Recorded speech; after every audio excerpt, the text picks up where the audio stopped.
Depending on who you ask, they'll tell you I'm a legend. From YO to the Veil to the Mongo spot on Creston. Always been 1,000, never ever been a lame. Lay a nigga down for these 3 letters on my chain. Top of the top, y'all, what's going on with it, man? This is your dog, your boy, J Hood and all that, and you are now tuned into a brand new episode of the Talez From Da Hood vlog series, man. Go stream and download my brand new album, Self. While you at it, snatch up the Pt2 trilogy 1 through 3, grab up that Best of Hood flashbacks from the block, and stream or download that What If single. Everything is available right now on all digital streaming platforms, all right? Let's get into today's episode.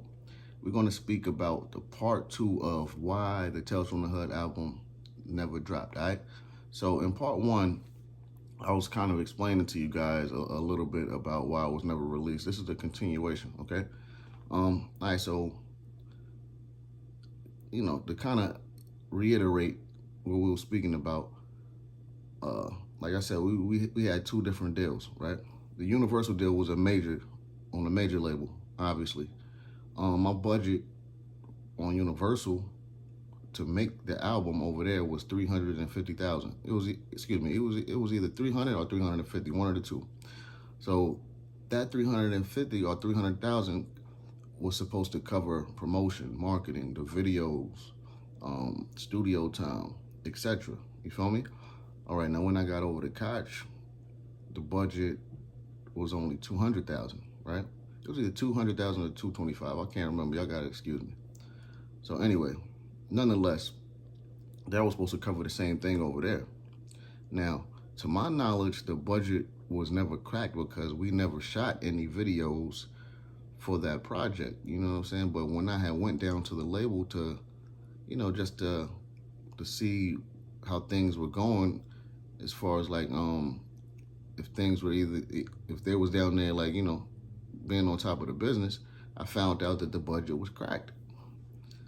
So I was kind of dumbfounded. I didn't understand how, and nothing was done. You know what I'm saying? So when I found that out, on top of the fact that the check was cut for 60 racks, it kind of fucked me up. I'm like, what the fuck? You know what I'm saying? And you know, I told you guys on another episode that Aftermath was even interested in signing me, and I didn't even find that out until after I chilled with Game, and an A&R from Aftermath had told me about it. So I'm like, yo, you know, if they really wanted to put the album out, it was multiple different avenues that they could have, you know, chose to take.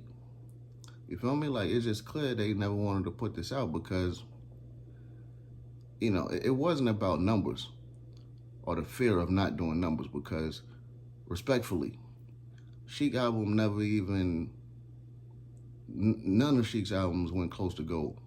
You know what I'm saying? So that couldn't have been the case. Like, you know what I mean? First of all, if you put a project out, you can't fear what the outcome may be, because if you're scared to fail, you're never gonna win. You know what I'm saying? So I don't think it was about numbers. It was more so, like I always say this, them being first-time business owners, I guess it was a lot of pressure. And we really needed a staff.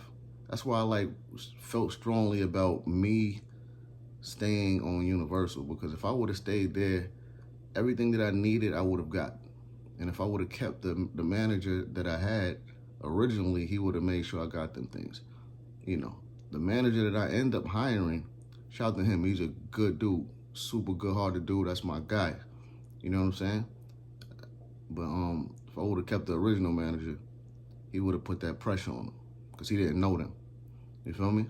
And like, the thing with me, people would automatically assume that I was probably like a hard-headed guy and I didn't listen to these dudes when they used to tell me shit. And again, it's the opposite. I was never one of those artists that you heard about getting into mad shit. This nigga, this week he doing this week he doing that. I was the unproblematic artist.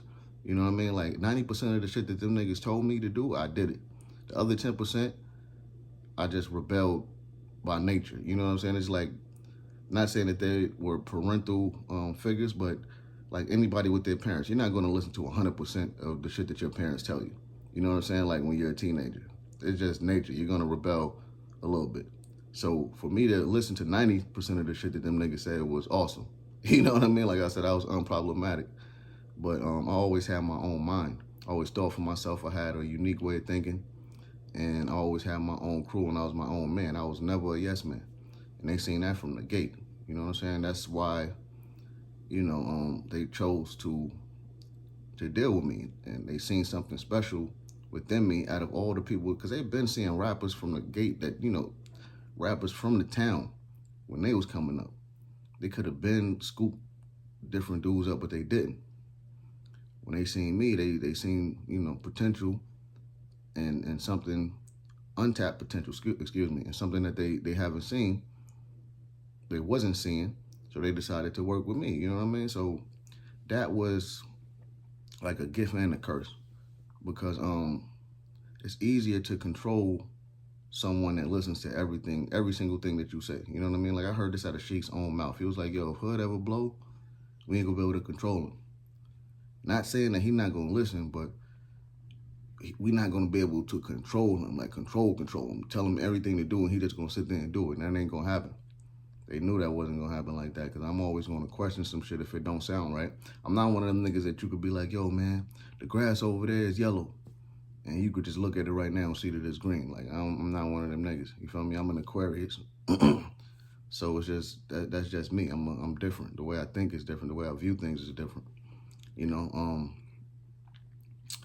and listen, man, the album was dope, man. You know what I mean? Like I said yesterday, I'm not gonna sit here and say that the shit was like, it would have went platinum or no shit like that. Because honestly, and realistically speaking, I don't think it probably would have reached that level. But I know with the right promo and with the right marketing and with the correct push from all three of the guys that I had in my corner, it definitely could have went gold. You know what I'm saying? Because we had the material to make it do so. We just didn't have the right team around us to, you know, to make that happen, unfortunately. But hey, it is what it is. Make sure you like this video. Make sure you subscribe. Check out my last joint. Check out the next one. And follow me on Instagram at RealJHood. If you ever want to donate to the channel, the cash tag is right here in the video. If you do, definitely appreciate it. If not, no worries. Until next time. Talez From Da Hood.